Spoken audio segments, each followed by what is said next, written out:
অসম এক লড়াই। র্যাঙ্কিং থেকে উচ্চতা সবখানেই তো যোজন যোজন পিছিয়ে পড়া। তবুও গৌরবের উন্নত মস্তক নিয়ে মাঠ ছাড়ল বাংলাদেশের মেয়েরা।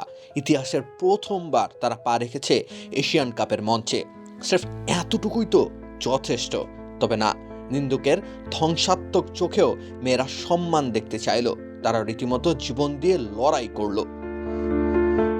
চারটিখানি কথা নয়, এশিয়ার সেরা 12টি দলের একটি হওয়ার জন্য তো কম কাঠখড় পোড়াতে হয় নাই। গ্রামের ধুলোমাখা ময়দানেও যাদের খেলতে মানা, সেই মেয়েরাই অস্ট্রেলিয়ার বুকে বাংলাদেশের পতাকার মর্যাদা বাড়াতে সংগ্রাম করলেন পুরো 90টা মিনিট।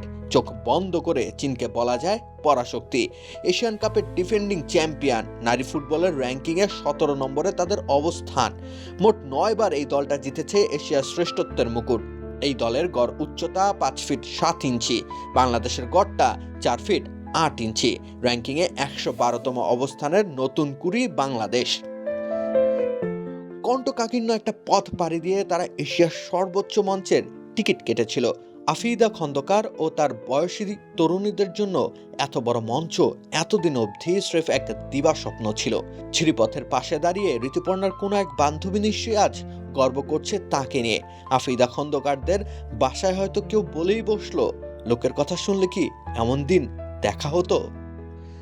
এই মেয়েদের অর্জনকে একটা পরাজয় দিয়ে পরিমাপ করবার উপায় নেই। এরাই পথ প্রদর্শক। কত প্রতিকূলতা ডিঙিয়েছেন শামসুন নাহাররা। তার ফিরিস্তি করতে গেলে প্রতিটা পরতে পরতে মনে হবে এই মেয়েগুলো হয়েছে প্রতারিত।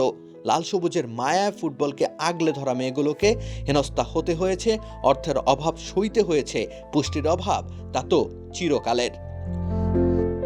এশিয়ান কাপ খেলতে গিয়েও নিস্তার হয়নি, একটা অনুশীলন ম্যাচ খেলার সুযোগ হয়নি, দলের সাথে কোনো ফিজিও পাঠানো হয়নি।